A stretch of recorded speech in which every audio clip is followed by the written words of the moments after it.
बहराइच में एआईएमआईएम के प्रदेश अध्यक्ष शौकत अली ने विवादित बयान दिया। एआईएमआईएम के प्रदेश अध्यक्ष शौकत अली ने कहा कि राजा सुहेल देव को लुटेरा उन्होंने बताया। शौकत अली ने कहा कि लुटेरों से बचाने मसूद गाजी बहराइच आए थे। साथ ही शौकत अली ने मसूद गाजी को भारतीय बताया है। और वो जो जिसकी बात कर रहे हैं सुहेल देव कौन था वो?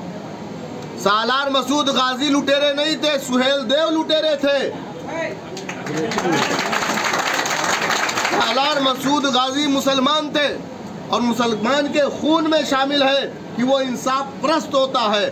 सुहेल देव ने जब यहाँ पर जुल्म करना शुरू किया भारतीयों पर, तो सालार मसूद गाजी ने रुख किया इस तरफ और उसके नाइंसाफी और उसके द्वारा कर रहे जुल्म, अत्याचार, अन्याय के खिलाफ उन्होंने उससे लड़ाई लड़ी।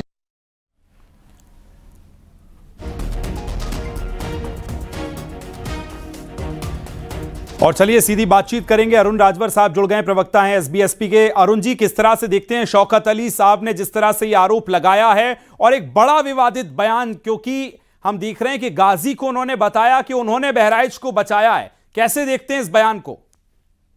भारतीय जनता पार्टी और एनडीए सरकार राष्ट्र नायकों का सम्मान करने के लिए भारतीय समाज पार्टी ने 23 साल संघर्ष करके जिस राष्ट्र नायक को लोगों ने अंधकार में रख दिया था, उसको प्रकाश में पूरे दुनिया के सामने रखने का काम माननीय प्रकाश राजभर ने कहा। और जिस तरीके से इस नेता ने बयान दिया, इस व्यक्ति को इतिहास के बारे में पता नहीं।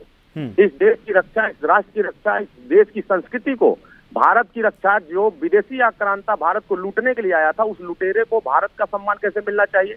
इसका जो महमूद गजनवी जो है, इसका सलार मसूद गाजी का भांजा, ये उसका भांजा पहले वो सोमनाथ मंदिर तोड़ता है, शिव मंदिरों को तोड़ता है, हमारे मठों मंदिरों को तोड़ता है।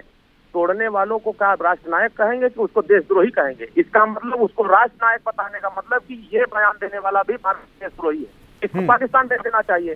अगर इसका प्रेम यहाँ नहीं दिख रहा है, उसको सम्मान यहाँ नहीं समझ में आ रहा है, तो हमारे राष्ट्र नायकों का अपमान ना करें। महाराजा सुहेल देव राजभर इस देश की एकता के रक्षक थे, राष्ट्र के रक्षक थे, राष्ट्र नायक थे, और राष्ट्र नायकों का अपमान इस देश के हिंदुस्तान का कोई भी नागरिक बर्दाश्त नहीं करेगा।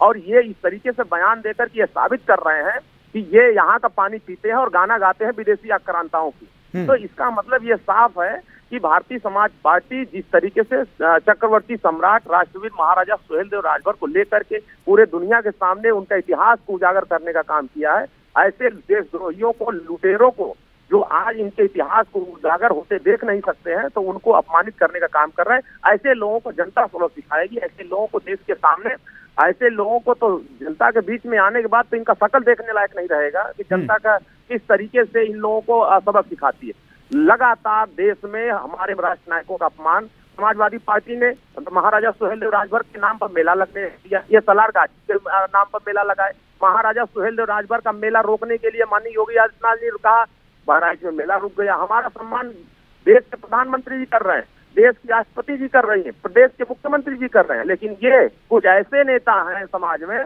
जो नहीं चाहते हैं कि देश में राष्ट्र नायकों का सम्मान हो, देश में राष्ट्र नायकों का पहचान हो, उनके आदर्शों के और उनके सिद्धांतों को, उनके विचारों पर देश चले।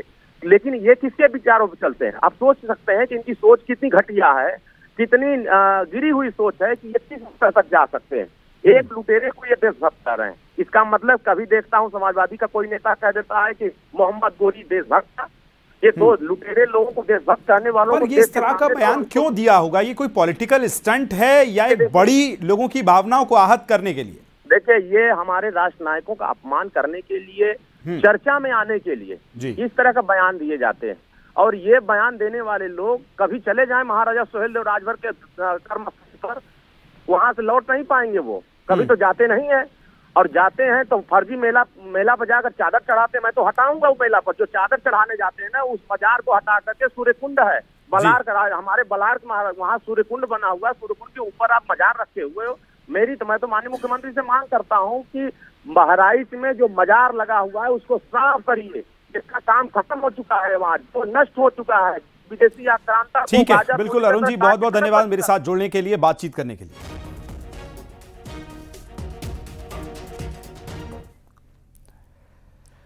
इधर संभल में एसपी सांसद जियाउर रहमान बर्क ने एटीएस यूनिट बनाने का विरोध किया। उन्होंने कहा कि संभल में इसकी जरूरत नहीं है, यहां इंडस्ट्री, रोजगार और यूनिवर्सिटीज की जरूरत है।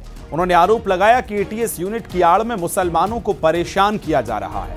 संभल से हिंदुओं के पलायन सरकार के दावे को उन्होंने गलत बताया।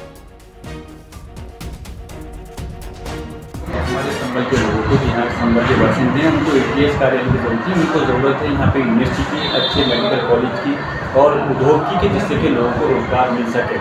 जो एक बात कही जा रही है कि लोग संभल से गए हैं, संभल से लोग घर से नहीं गए, पलायन नहीं करा, बल्कि पूरी से सुविधाएं मिलाई। अगर बीजेपी की सरकार ये कहती है कि हम यहाँ के लोगों का सम्मान करते हैं, तो अगर आपने यूनिवर्सिटी खोलोगे तो ऐसा थोड़ी नहीं कि मुस्लिम समाज के बच्चे ही पढ़ेंगे, उनसे आपको चिड़ हो सकती है मुसलमानों से। लेकिन हिंदू समाज के भी जो लोग रह रहे हैं, उनके बच्चों का भी भविष्य सुधरेगा।